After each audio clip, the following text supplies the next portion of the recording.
Zapraszam wszystkich na miejsca i witam raz jeszcze osoby, które oglądają nas poprzez naszą stronę internetową. Jordan. All right, thank Let's you very start. much. Alrighty, well.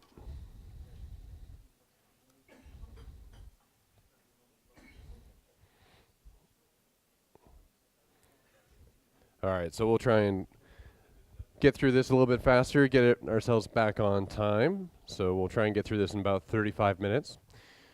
All right, so thank you for coming back. It's felt like it's been such a long time since we saw each other. Okay, so Modo, anyone here sort of familiar, made use of Modo?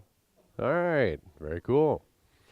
So those of you that are familiar with Modo will know one of the best things about it, which is the actual Modo community. And one of the things that people always know it for is they always know about the modeling, and Modo is always so much more.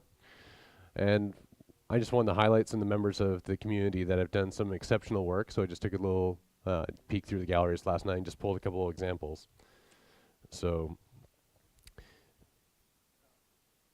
here are a few renders that have been done. So this is Christoph Langler. So he's got this really beautiful architectural rendering. Very nice alien ship. And he also put together this biker that was actually part of the Mari challenge that we did with CG Society. So the render will be a sort of a common theme to a lot of what I'll talk about today. Modo does, kind of A to Z on everything. It has its strengths. It has the things that we'll continue to improve upon. But you can't sort of really beat the community. And one of the things that, if any of you decide that you want to sort of jump in with Modo, that I think you should sort of embrace is that community of people that actually is really good about answering questions, very proactive in helping each other. So it's one of the strengths. And obviously, if I'm sort of sitting here trying to tell you about Modo, but I'm telling you about all the people that use it and how great they are, that kind of gives you an idea of how important it is to the whole sort of world around Modo.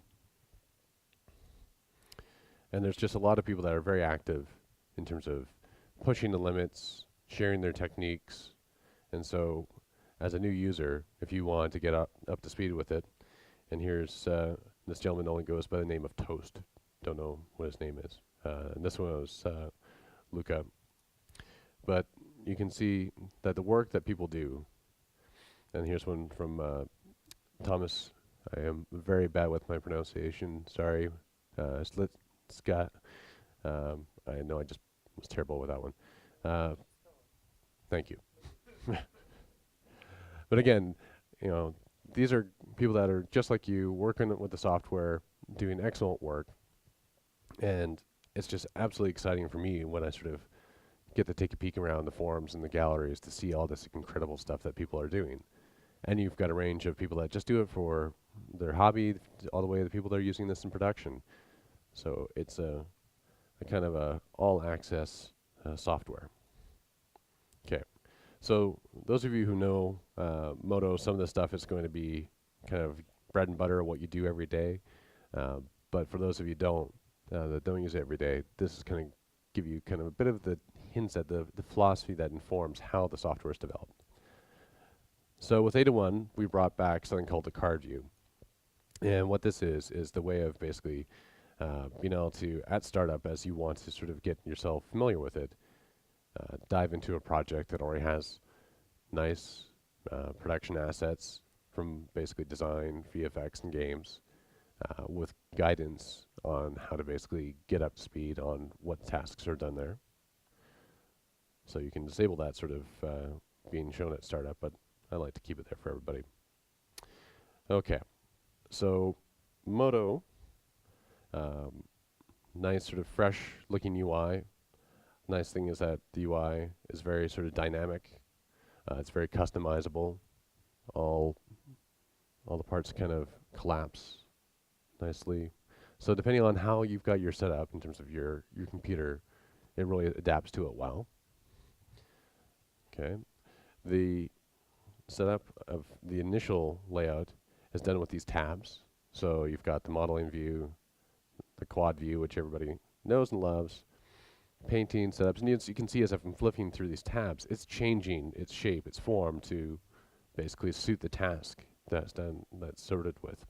So retopology, kind of like the model view, but it basically engages basically snapping tools, UV layouts, layout, the setup, animate, and then the render tab, but we'll save the render for later.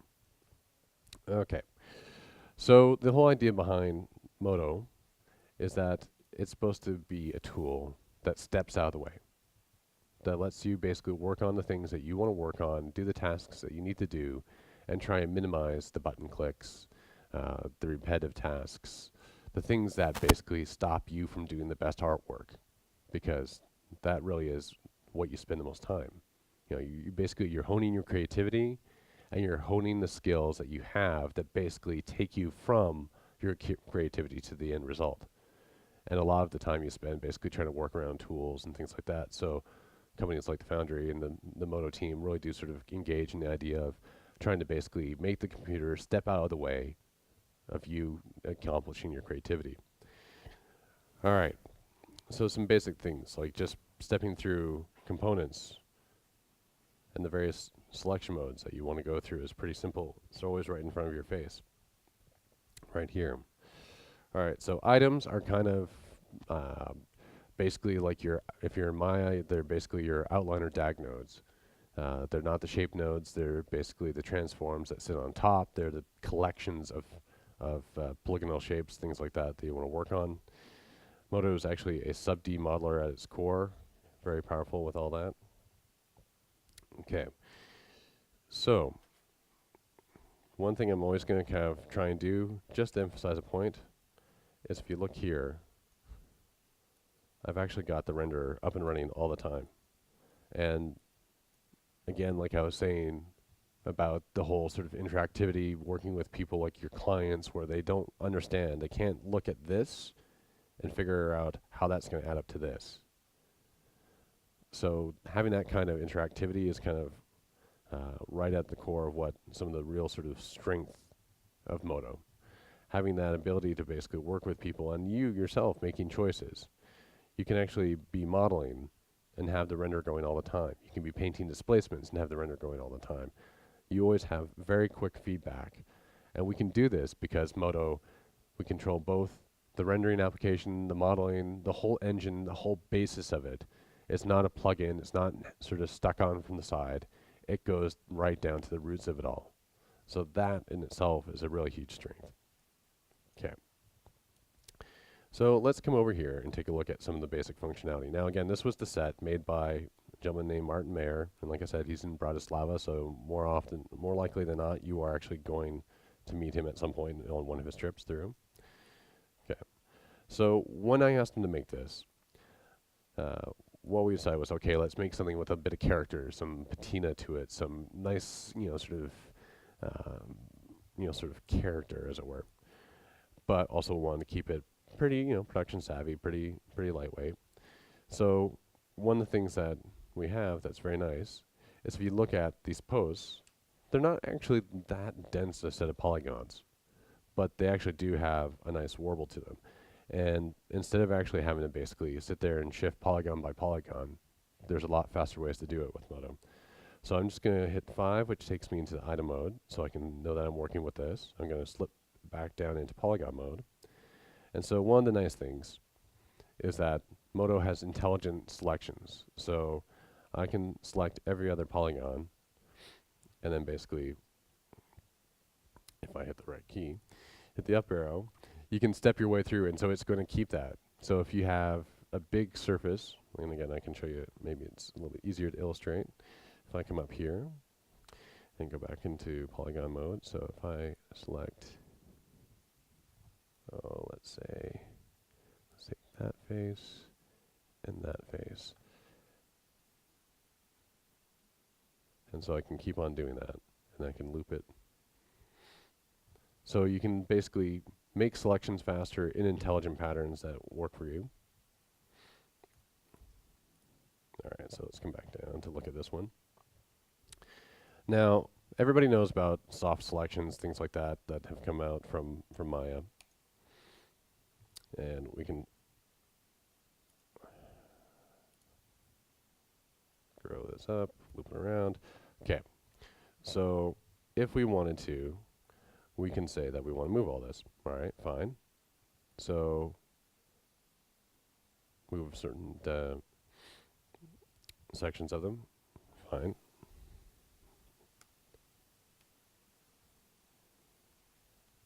Okay. Now, one of the cool things that came up with Moto was the idea of fall-offs.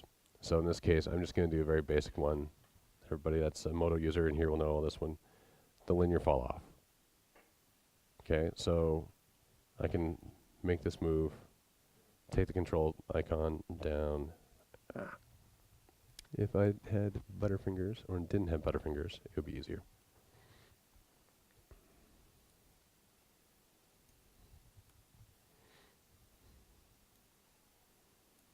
All right.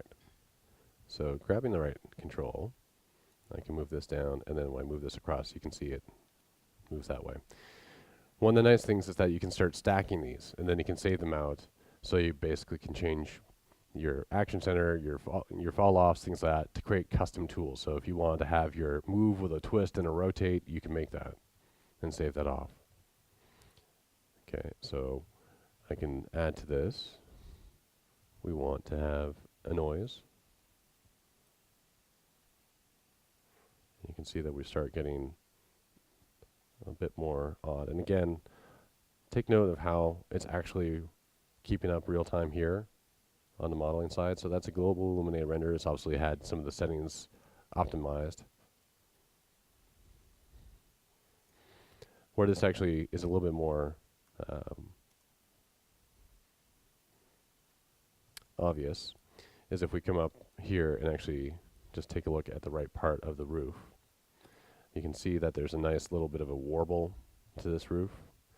When Martin modeled this, it was all just basically flat, repeated, nice roof tiles. Basically select the top surface, put a noise across it, and then just pull it all at once, and then you're done. You get a nice ripple across it. You can go and change the settings like we've done before. So that's part of the modeling tool set. That really comes in handy. Okay. So moving on to one of the next parts, one of my favorite parts at least, is the rendering side of things. So here we've got one of the new additions to 801. Now we'll see if we can actually, what we'll do is we'll tilt the camera down.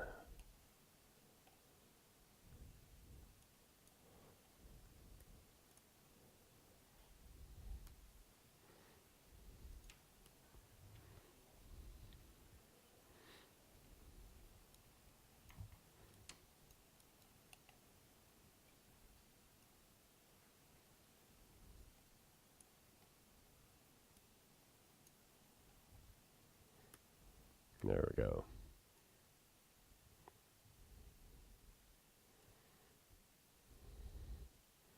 So talk about being able to work on your layouts. The fact that you can actually grab an object within the viewport, the actual rendering, and move it around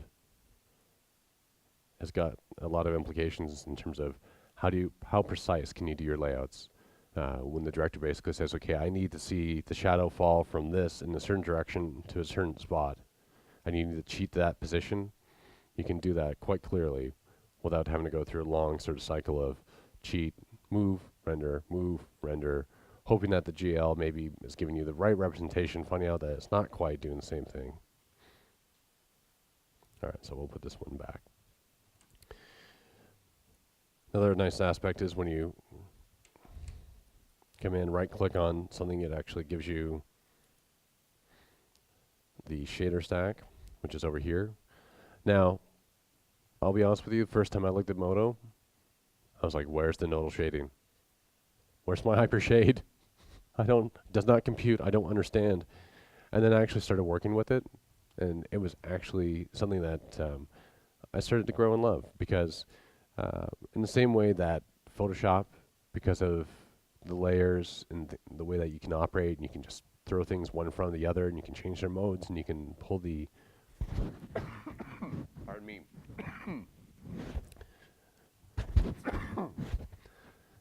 All right. The opacity around, it's much more sort of interactive. The look development and the speed that you can work at and the creativity that's unleashed is pretty awesome.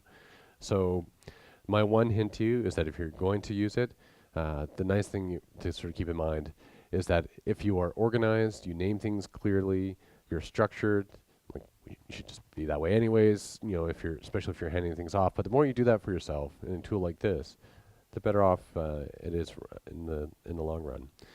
Now I'm going to add in something called the variation texture, which is right here.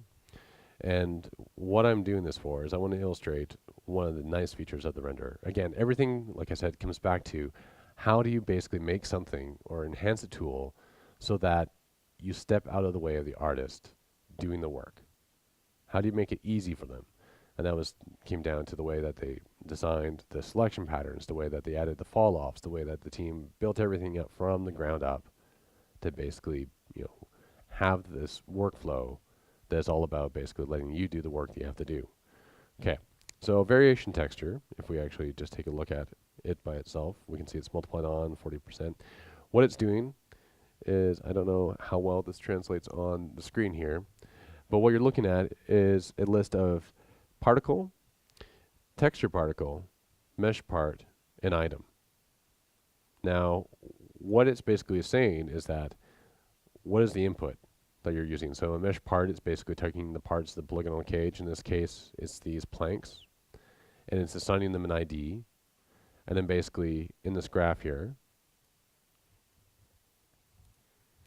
we can come in and basically go, okay, well, we want to map a relationship from those planks to a color that it's going to generate. Now, traditionally, you hook something like this up, and you end up going through a lot of hoops that just basically make that, you connect that directly to the diffuse color just so you can see it, so you can see the effects, so you can kind of judge it, and then go back in, wire it to the right spot so you can then see the end result of it. And what we have here is something called the current layer overlay. So what you can see is that just by toggling on this mode, it's basically saying, okay, well, current layer is this one. And so, oh, you want to see what that's doing? No problem. I can do that for you. And this is super useful when you think about, like, from a look development standpoint, that you can see everything that's going on without actually having to unwire, wire, change things around, turn things on and off. So when you're at that sort of 11th hour, when you've been working, you're tired, you're not unhooking something and then forgetting to hook it back and ending up not with the same result all the time. So I can come in here, let's just add some extras, start pulling on these things.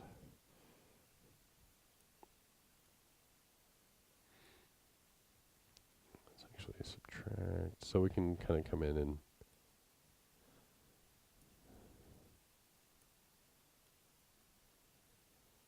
okay, not quite the prettiest colors, but it does the job.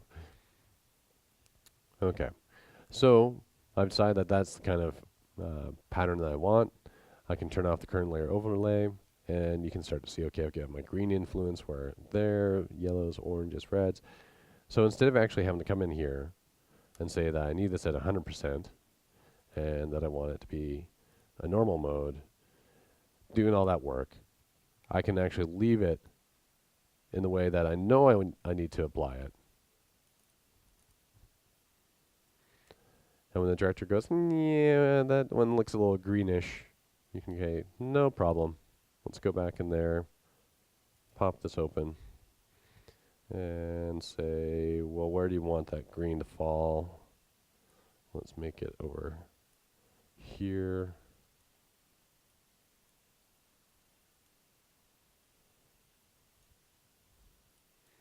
And let's reduce the red that we're subtracting so it's not quite so green.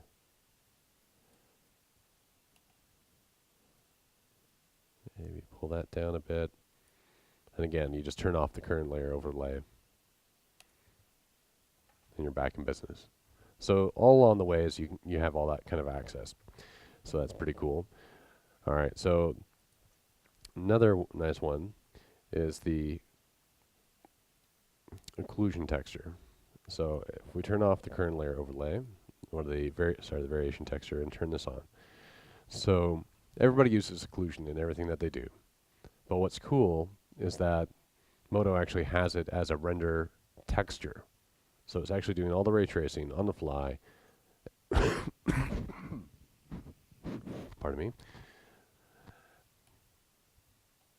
And basically, you can use this in your shading. Now you can use it as a mask. You can use it as its own color. So in this case, it's being set to be a bit yellow.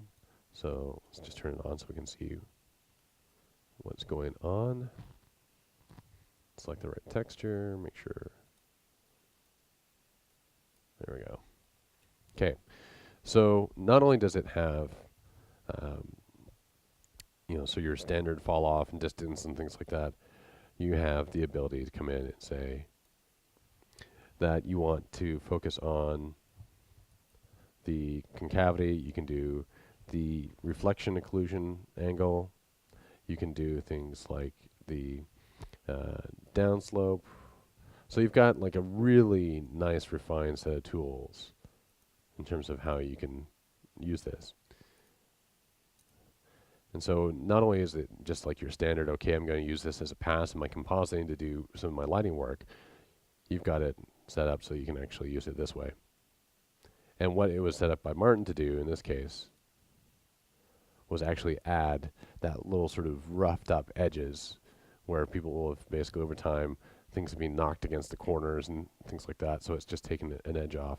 You combine the two of these together, and all of a sudden, what was just one single image mapped across all the planks has now become quite a variety of wood-looking textures.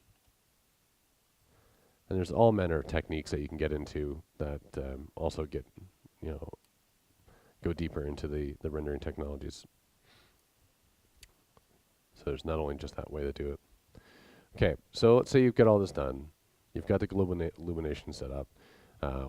What do you do next? Well, you're obviously going to need, in terms of the workflow that I showed you, where how did this model end up inside Nuke? Well, you're going to need a good set of UVs. So let's go to the UV tab. And let's just come up and select the top of the building here. And let's come over to the UV map. Select it so you can see there's one here. So anybody here actually like doing UVs? Okay. All right, that's a first. I will say I'm stunned.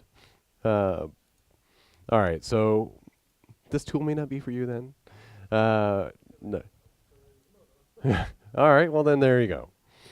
All right, so you know kind of what's coming here. So baking, you just need a good set of UVs that will allow you to basically get the proportional sort of resolution across the surface. And one of the nice things that kind of I thought was so very cool when we all sort of started digging into Modo after the merger was that just how easy it can be. And so what we'll do is actually come in here and say that we'll just put this very creative name of new map. And I'm actually going to go to the UV projection tool. I'm going to set the mode to Atlas. And I'm just going to come in and say, make sure I've got the object is in there selected.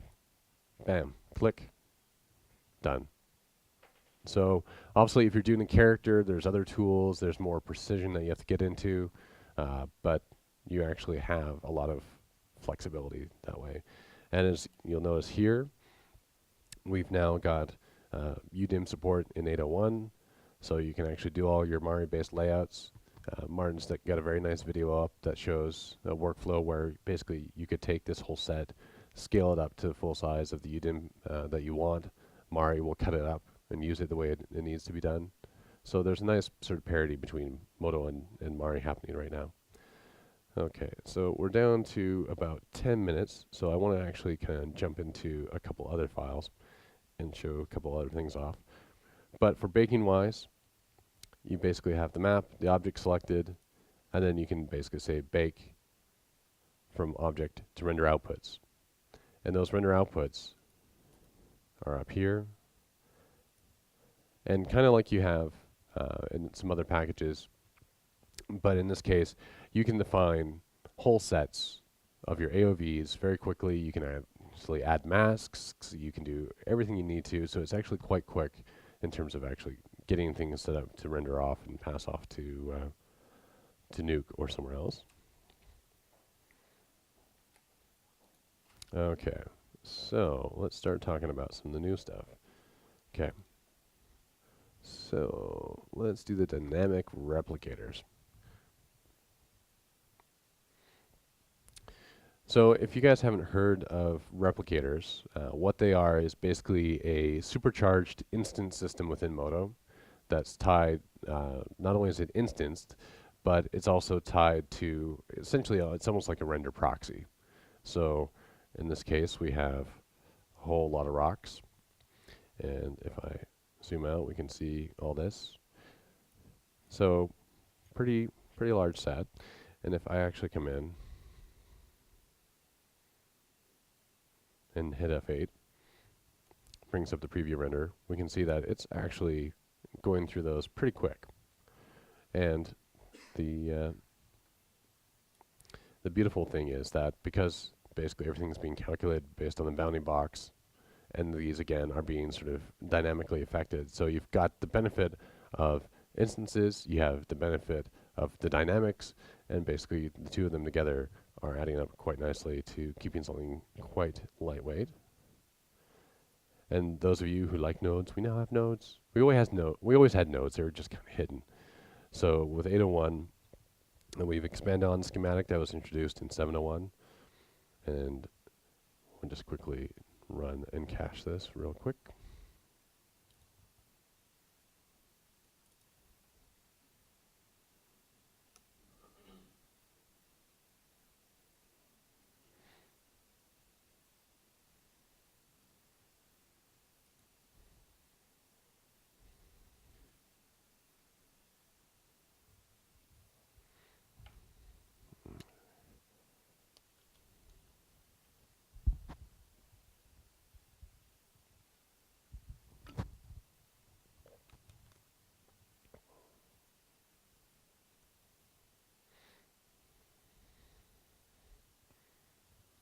This is always the part when you're presenting, it's like, you almost need like a recording of that elevator music. It's still fast, but when you're on stage presenting, it's, it's never fast enough.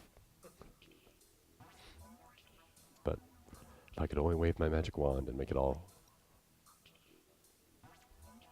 Alright, so here we're going to have cached about 200 of the frames.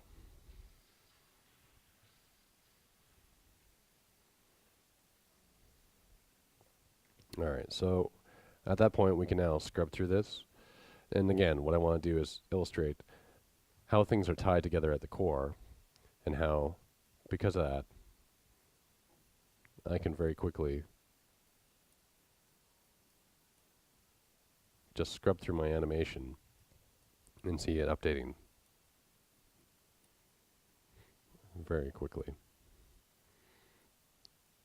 So the power of all this stuff is just awesome when you start thinking about, wait a second, if I actually could work with the final result all the time. And by the way, this is all happening on the CPU, not the GPU. So that's one of the very cool aspects of this, is that if you've got some kind of monster machine, but a average graphics card, it's still going to run awesomely fast. Okay, so while we're doing that, let's actually pop off into another fun part. Okay, so here we have an example of just some of the nice little aspects of the versatility. So here what we have is basically a curve that was just sketched out, and the curve itself is actually being made into a renderable object. and I can actually just come in on the item side of things, take the curve, go to the properties, and then basically say where I want it to start and where I want it to end.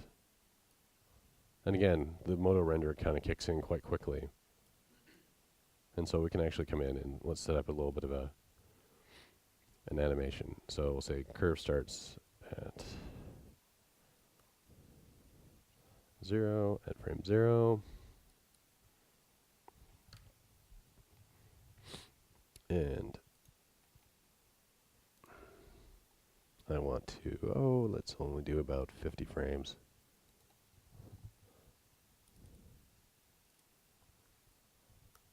So auto keyed between those two. Now, so here's the next question. Has anybody ever had a producer tell them, well, it should just take this much time? Okay. Yeah, I had that on a movie project and furry animals, and yeah, it was interesting.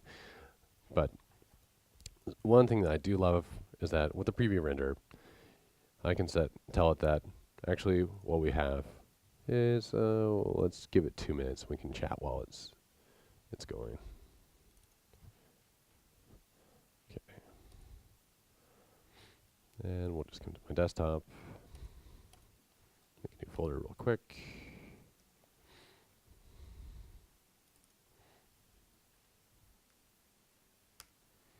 Okay, so what it's doing right now is it's actually said, okay, well, I've got 50 frames, you've given me 2 minutes, that means I will give you whatever I can on a linear sort of average of those two things. So time divided by number of frames equals the frame time, and away it goes. And the nice thing about that is you can actually start saying, okay, well, I need this big animation, I need to see it as a play blast, or more than a play blast, I need it with lighting, I need it with rendering, I need to be able to see what's happening with the motion blur, the depth of field, whatever is going on. I'm actually going to go for lunch, I've got an hour, and you can basically set that and walk away, and you know that you're going to get back to your desk, and then there's going to be something that you can actually see and actually make some choices with. When you go the other way around, you're basically limited by the fact that when you say that you want to do that play blast, you basically start it and you hope that it kind of gets done in time.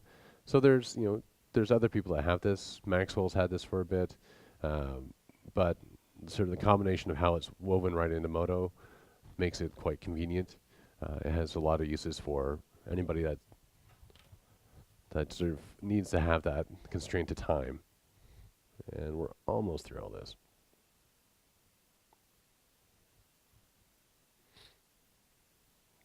No, almost. Just making the last loop.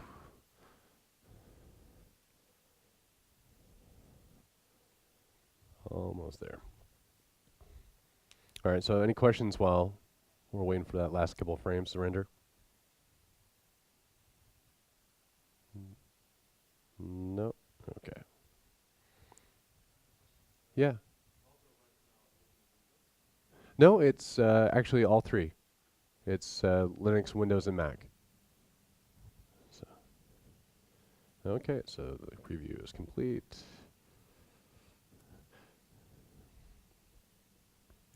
Yeah, we have a lot of our VFX clients that have a Linux-based pipeline that have made the jump to it that way. All right, so I'm just going to use Hero to do my flipbooking here.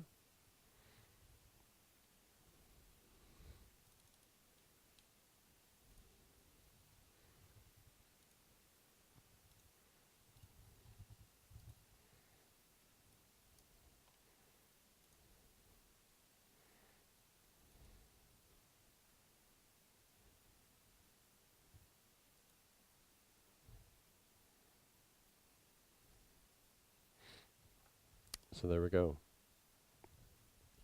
But if that had been a character animation or anything else, all along the way, it could actually, again, you can do all those quick little tests, all constrained by the time.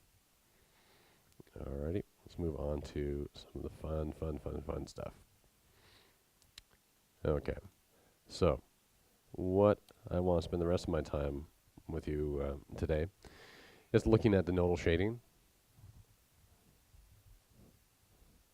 So get us back on time, we've only got a few minutes left.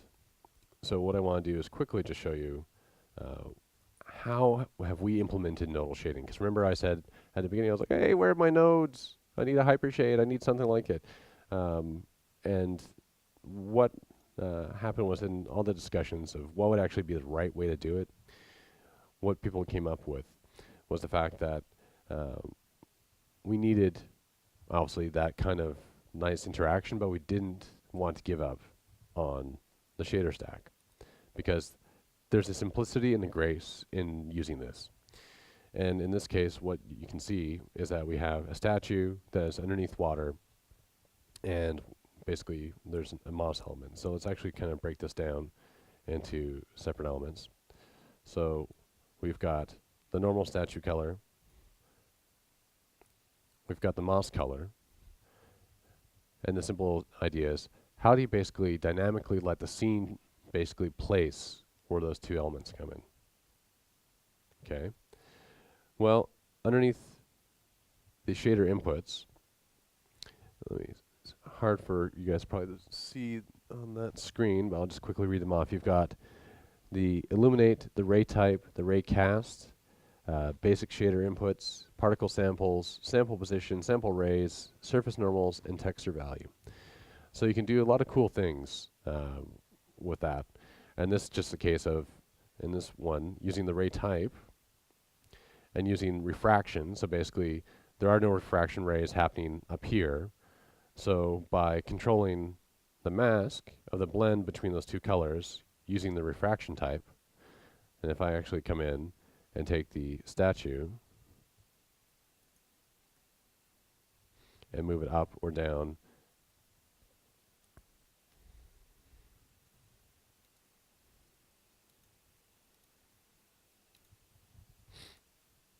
then it would actually, let me just move this a tiny bit, change where that placement is. So it all responds in a procedural nature. And again, the speed of this, the render engine is pretty cool when you think about actually trying to figure out, okay, where does all of that need to go? All right, one other example that I want to quickly show you that's kind of cool. A nice little creative use of things. So here we go. We've got a world image or map mapped onto a sphere, but you notice that on the dark side of the planet, you actually have the view of the night sky, and here you've got the night lights. So what happens when you actually take the light and move it around? So if I come in and actually start rotating the light around, you can see as the sun moves across the surface, those actually change. Now, what's really cool in all this is that you still have the shader stack. So on the Earth, you've got a bump map, a luminous color, a specular mountain, a diffuse color. So a map of the Earth with the nighttime lights is being fed into basically the luminous color. But in here, what we actually have is the input of the shader world. We're taking the light, we're taking the position, and then basically taking the output luminance of that position or that part, that element that's being shaded at that point in time, and basically deciding whether or not or how much that influences the luminous intensity. So basically you're turning on and off the use of that map based on the light, that one particular light and its effect on that point on the surface. And so this kind of proceduralism is kind of woven through the rest of Modo. So you've now got this growing proceduralism mixed with a very artist-friendly tool that has a super powerful rendering engine right at the core. And that in itself is kind of not all there is to Modo, but it's a big part of why I think I'd encourage you all to basically take a look at it. All right. And that's it.